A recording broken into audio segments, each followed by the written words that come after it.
Bismillahirrahmanirrahim. Allahumma salli ala sayyidina Muhammadin wa ala tahirin wa ashabil mutajabin. Assalamualaikum ya Rasulullah. Assalamualaikum wa ala ibadillahi salihin. Assalamualaikum jami'an warahmatullahi wabarakatuh. Alhamdulillah. Allahumma salli ala sayyidina Muhammad wa ala ali sayyidina Muhammad.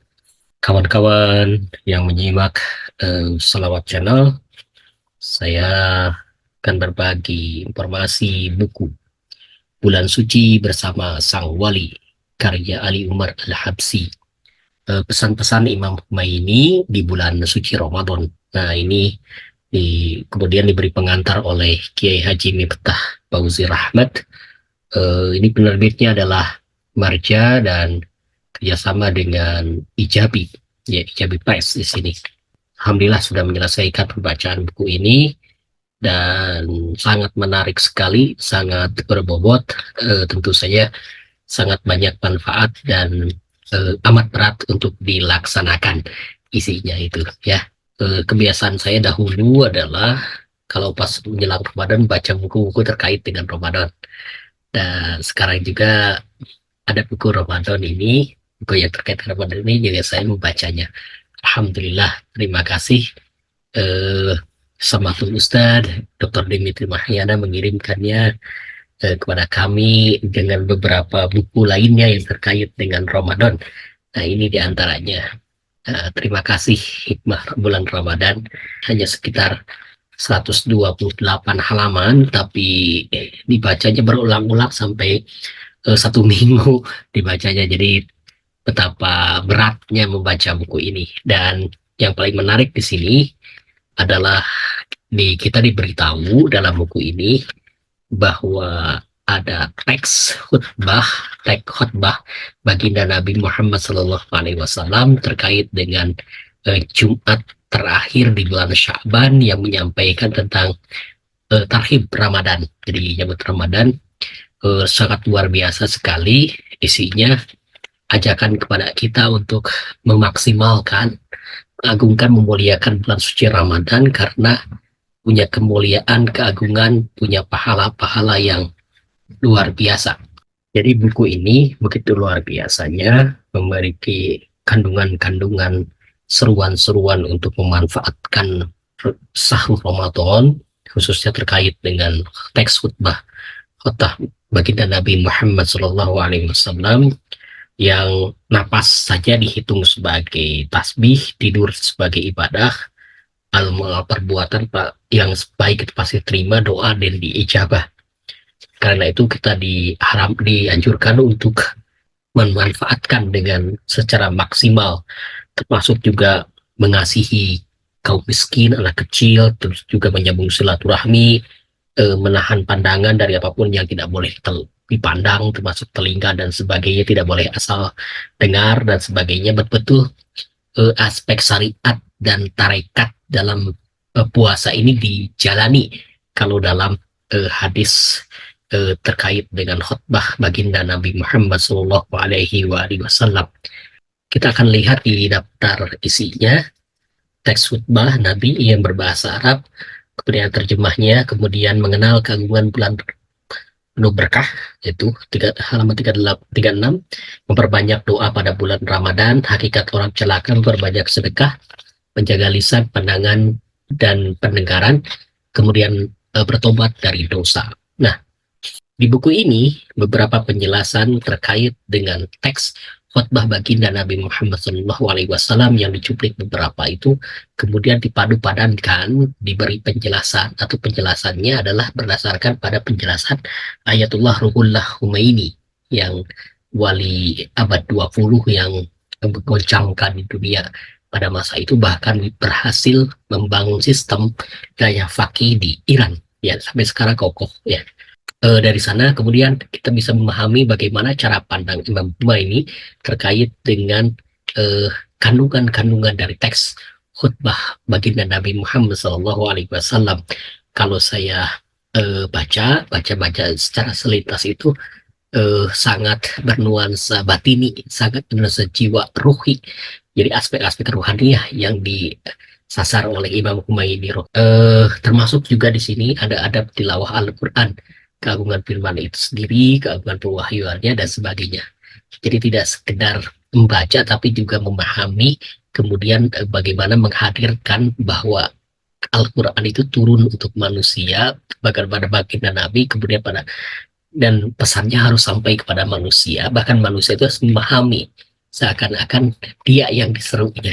Saya akan bacakan dari teks khutbah baginda Nabi Muhammad Sallallahu Alaihi Wasallam. Saya akan bacakan terjemah dari Ali Umar Al-Habsyi terhadap teks hadis, tapi saya cuplik yang menarik menurut saya. Ya, tentu saja teks baginda Nabi seluruhnya menarik. Ini yang relevan buat saya pribadi, mudah-mudahan juga relevan juga buat kawan-kawan yang menyimak. Wahai sekalian manusia, siapa di antara kalian yang memperindah akhlaknya di bulan ini, maka baginya surat jalan atau izin lewat di atas jembatan pada saat tumit manusia tergelincir. Barang siapa meringankan beban budak sahayanya pada bulan ini, maka Allah meringankan baginya hisab pada hari ia berjumpa dengannya. Barang siapa menahan kejahatannya pada bulan ini, maka Allah akan menahan murkanya atasnya pada hari ia berjumpa dengannya. Barang siapa memuliakan anak yatim, maka Allah akan memuliakannya pada hari ia berjumpa dengannya. Barang siapa menyambut tali kekerabatannya, niscaya Allah menyambungkannya dengan rahmatnya pada hari ia berjumpa dengannya. Barang siapa yang memutus tali silaturahim, maka Allah akan memutus rahmatnya untuknya pada hari perjumpaan dengannya.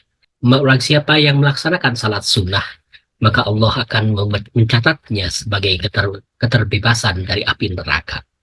Barang siapa melaksanakan amalan wajib, maka baginya pahala melaksanakan 70 amalan wajib pada selain bulan ini. Wah, luar biasa, dinilai sebagai 70. Barang siapa memperbanyak bacaan sholawat kepada baginda Nabi Muhammad SAW, niscaya timbangan amalnya akan menjadi berat pada saat timbangan-timbangan orang lain menjadi ringan. Barang siapa membaca satu ayat Al-Quranul Karim, maka baginya seperti sepahala orang yang menghatamkan Al-Quran pada bulan ini. Nah, tiga hal yang syariat itu yang tadi kita perlu ingat, kalau kita melaksanakan yang amalan yang wajib, maka nilainya 70 gitu ya. Kemudian kalau kita memperbanyak sholawat, maka akan menjadi timbangan yang paling berat. Kemudian kalau kita membaca Al-Quran satu ayat, maka Allah Ta'ala akan memberi nilai atau memberikan pahala menghatamkan Al-Quran pada bulan lainnya. Jadi luar biasa ini pemberiannya kepada kita. Jadi harus kita ambil, ada tiga: melaksanakan kewajiban, kemudian juga salawat, dan juga membaca Al-Quran Al-Karim. Nah, saya akan baca langsung ke bagian terkait dengan pertanyaan dari Amirul Mukminin Ali bin Abi Thalib karramallahu wajhah. Jadi ketika khutbah itu, Ali bin Abi Thalib itu bertanya, "Wahai Rasulullah, amalan apakah yang paling utama pada bulan ini?" Baginda Nabi Muhammad SAW menjawab pertanyaan, "Amalan yang paling utama pada bulan ini adalah mencegah diri dari apapun yang diharapkan Allah." Jadi baginda Nabi Muhammad SAW menyampaikan kepada Ali bin Abi Thalib bahwa amalan yang paling utama pada bulan ini, pada bulan Ramadan, adalah mencegah diri dari apapun yang diharamkan Allah Subhanahu wa Ta'ala. Mudah-mudahan kita bisa meneladani dan juga melaksanakan bahwa dalam kegiatan di program Ramadan ini kita tidak terjebak, tidak masuk dalam perbuatan-perbuatan yang diharapkan Allah Subhanahu wa Ta'ala. Saya akan bacakan lagi ini pada halaman 116 tentang potensi diri sebagai sarana kesempurnaan yang terkait dengan Ramadan. Bulan Ramadan adalah bulan untuk berlatih mengendalikan semua potensi diri untuk kita pekerjakan sebagai fungsi aslinya. Lisan digunakan untuk berbicara kebaikan, bukan untuk berdusta, memfitnah, berkata-kata jorok, mengadu domba, dan menyebar kesesatan.